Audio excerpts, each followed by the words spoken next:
여러분 한번 질문 드릴게요. 시기와 두 글자면 뭐가 딱 제일 떠오르십니까? 시기와 질투. 되게 시기와 질투 떠오르죠.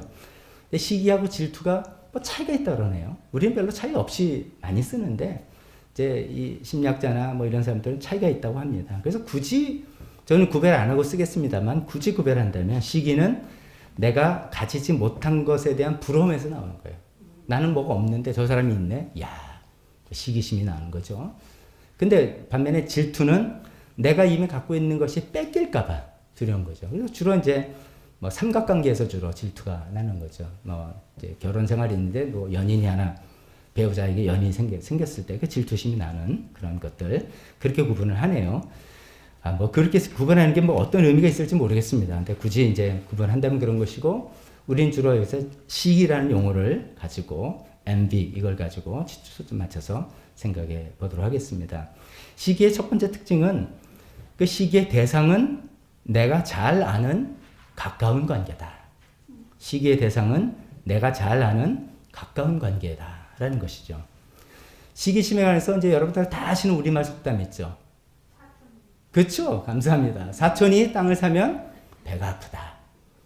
이 속담은 오랜 우린 경험들의 축적에서 나온 거의 진리는 아닌데 진리 비슷한 거죠.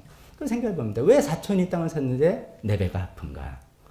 이 대상은 사촌은 웬만한 어지간한 가까운 사이인 거예요. 사촌은 예를 들어서 내가 전혀 모르는 사람 누가 땅을 샀을 때 배 하나도 안 아픕니다. 그런가 보다. 그러는 건데 사촌은 내 형제가 아니에요. 만약에 내 형제가 땅을 샀다면 언젠가는 나한테도 뭐가 하나 떨어지겠지를 기대해 볼 수가 있어요. 근데 사촌이 땅을 샀을 때 사촌한테 뭘 기대하는 거는 좀 기대하기는 조금 거리가 있고 근데 사촌은 또 잘 알고 옛날 특히 같은 동네에 사니까 그러니까 잘 아는데 나한테는 유익이 안 되는 그런 사람이 땅을 사서 배가 아프다라고 하는 그 시기심의 특징을 잘 설명하는 속담인 것 같습니다. 그만큼 이제 시기의 대상은 가까운 사람입니다. 가깝고 내가 뭔가 비교 가능한 사람입니다. 예를 들면 우리 평범한 직장인이라면 우리나라의 최고 부자 아무래도 뭐 삼성전자 이재용 부회장 아니겠습니까? 그렇게 제가 생각한다면 이재용 부회장은 시기하지 않죠. 부러워는 합니다. 근데 시기하진 않아요. 아우, 내가 저 자리에 올라야 되는데 저 사람보다 내가 못한 게 뭐 있어 하면서 시기는 아니죠. 나랑 워낙 급이 다르니까. 급이 다르고 잘 알지도 못해. 그 사람이 뭐 어떻게 사는지 내가 알지도 못해요. 그래서 우리 시기 대상은 직장 동료, 직장 선후배, 동창, 같은 회사 직원, 또 업계라도 동종업계. 나는 예를 들어 엔터테인먼트 비즈니스에 있는데 누구는 저쪽 다른 뭐 제철소에 다닌다. 대상 아닙니다. 같은 동종업계에서 비교하는 그런 것이죠. 그런 잘 아는 사람. 그게 내 시기의 대상이 될 수 있는 가능성이 있는 사람들입니다. 제가 말씀드렸죠. 직장 동료, 선후배, 동창, 동종업계, 그리고 같은 교인들. 시기의 대상이 될 수 있습니다. 왜냐하면 잘 아는 사람이 있기 때문에.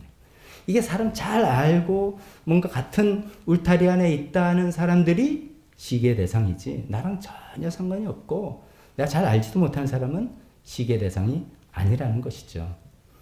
제가 앞에 예를 든 사울 왕과 살리에르 같은 경우는 윗사람이 유능한 아랫사람에 대한 시기를 품은 건데요. 꼭 그런 것만 아니잖아요. 아랫사람이지만 내가 아랫사람이지만 내 윗사람 그 윗사람을 내가 인정하지 않을 때 그 사람을 시기하는 것도 얼마든지 있을 수가 있는 것이죠.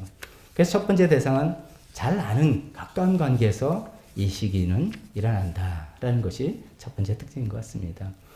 두 번째 특징을 말씀드려 본다면 시기는 제가 제목을 부제로 삼은 것처럼 가장 들키기 싫은 죄입니다.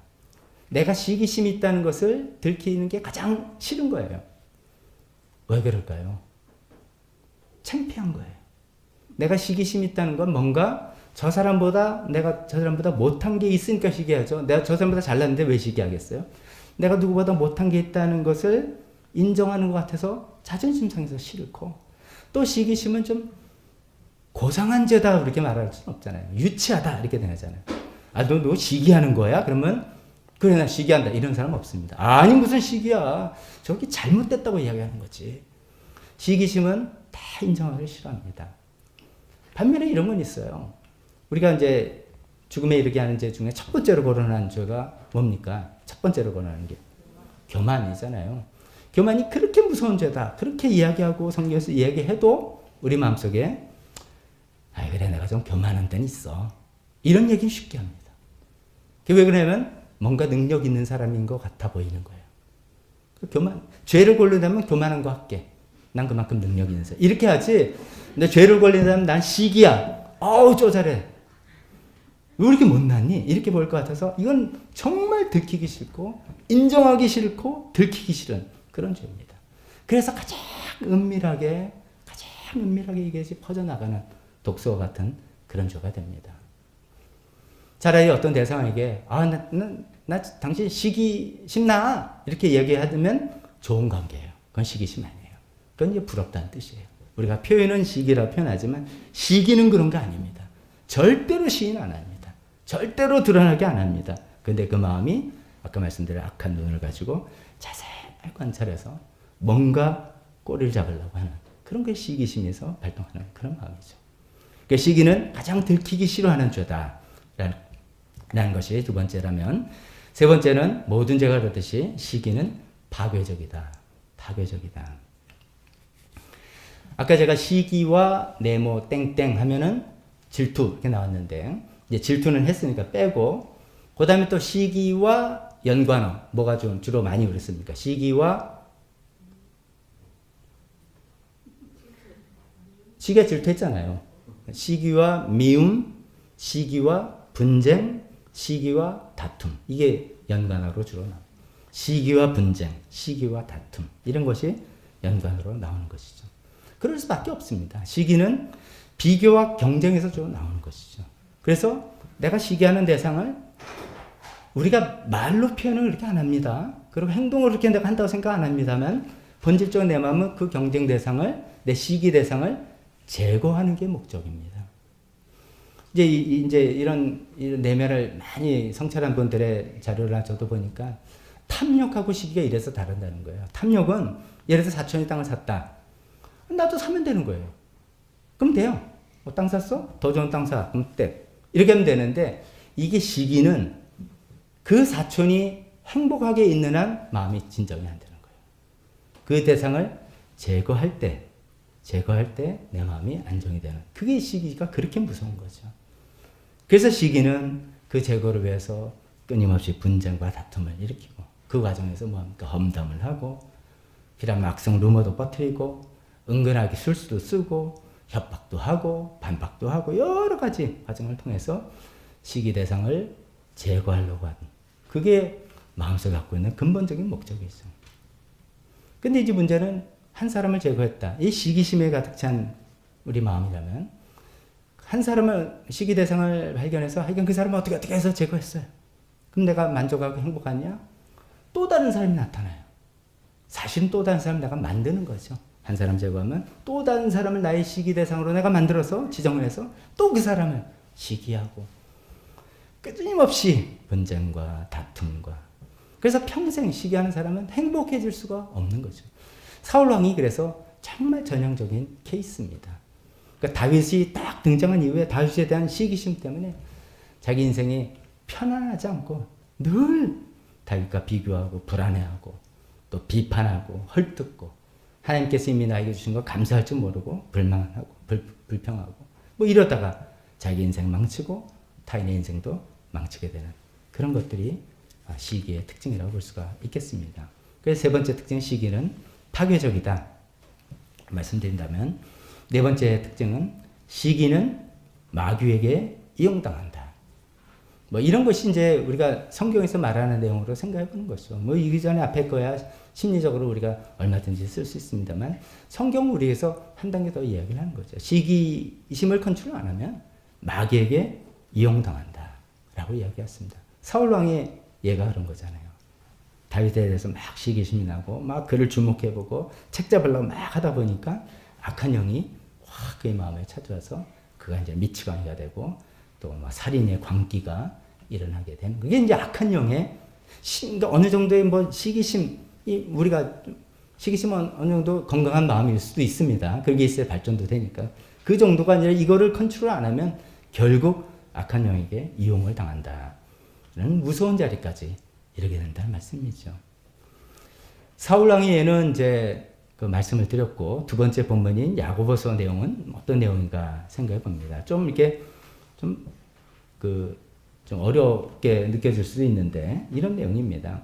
아마 야고보가 편지를 써서 이제 보낸 그 교회 상황이 내부적으로 어떤 분열과 다툼이 좀 있었던, 시끄러운 문제가 있었던 것 같습니다. 그래서 그 교회에 여러 가지 이제 지침도 주고 권면도 하고 이렇게 편지를 썼는데, 그 이제 야고보 마음에는 그 분열과 다툼이 있는 게 그 원인은 시기심과 경쟁심이다라고 이제 알고 있는 거예요. 그걸 이제 다 이야기 들어서 알겠죠. 근데 이제 좀 재밌는 이야기를 하죠. 근데 시기심과 경쟁심에서 나오는 것인데, 시기심과 경쟁심이 원인이 돼가지고 어떤 지혜가 나온다라고 표현해요. 여기서 지혜란 단어예요. 이 지혜란 단어는 우리식으로 말하면 어떤 논리, 어떤 아이디어, 어떤 뭐랄까요, 어떤 주장 이런 것들이죠. 근데 어떤 주장을 이제 이게 어떤 회사일 수도 있고 뭐 교회일 수도 있고 막 다 나오는데, 그래서 그걸 참 지혜롭다, 말된다라고 표현하는 그런 것들이죠. 근데 그게 사실은 시기심과 경쟁심을 통해서 나온 거였다라는 거예요. 시기심과 경쟁심을 통해서 나온 것은 이게 무슨 말입니다. 이게 위에서 내려온 것이 아니라, 이 지혜는 위에서 내려온 것이 아니라, 우리식으로 말하면 뭡니까? 하나님의 뜻이 아니고 하나님께서 주신 게 아니라 반대로 뭐냐? 세 가지로 얘기합니다. 땅에 속한 것, 육신에 속한 것, 악마에게 속한 것. 이렇게 얘기합니다. 참 무서운 것이죠. 땅에 속한 것은 완전히 세상 방식이다. 뭐 이런 말이겠죠. 육신에 속한 것은 이제 육신 덩어리 이게 아니라, 우리가 보통 육신의 정욕이라고 할 수 있잖아요. 뭐랄까, 교만, 자랑, 경쟁, 이런 것들, 탐욕, 이런 게 이제 육신의 마음. 그런 걸 추구하는 그런, 것을 육신에 속한 것. 그리고 악마에게 속한 것. 이건 설명할 필요가 없겠죠. 그러니까 어떤 지혜 자체, 어떤 아이디어, 어떤 주장, 어떤 논리 자체에 우리가 주목해 볼 것이 아니라, 저 논리가 왜 나왔는지, 어디서부터 나왔는지, 무슨 마음으로부터 나왔는지, 그것이 정말 사랑과 온유함을 통해서 그것 때문에 나온 것인지, 아니면 시기와 경쟁심에서 나온 것인지를 잘 분간해야 된다는 것이죠. 또 그것이 어떤 열매를 맺는지를 봐야 된다는 것이죠.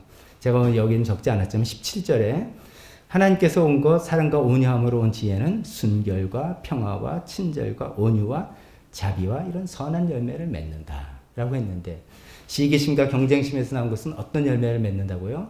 분열과 다툼과 싸움과 혼란의 열매를 맺는 것이죠. 그러니까 우리가 어떤 이야기를 들을 때, 지혜라고 표현한 어떤 이야기를 들을 때, 그 자체를 가지고 평가할 게 아니라 저 주장이 어디서부터 나온가, 왜 저런 주장을 하는가 잘 들어야 되고, 그것이 어떤 열매를 맺는지 잘 봐야 된다는 것이죠. 만약 그것이 시기심과 경쟁심에서 나온 것이라면, 시기심과 경쟁이 나온 게 뭡니까? 인정을 요구하고 자기 주장을 하고 그런 권력을 추구하고 이런 거겠죠. 그런 거라면 그런 굉장히 무서운, 땅에 속한 것이고 육신에 속한 것이고 악마에게 속한 그런 주장을 자기도 모르게 하고 있다라고 야고보서는 이야기하고 있습니다. 시기심과 경쟁심이 이렇게 무서워 마귀에게 이용을 당할 수 있는 그런 무서운 죄가 될 수 있다라고 성경은 우리에게 이야기하고 있습니다. 시기의 특징을 네 가지로 이렇게 쭉 살펴봤다면, 결론은 그러니까 어떻게 우리가 이거를 해결할 수 있겠는가 이런 것이죠.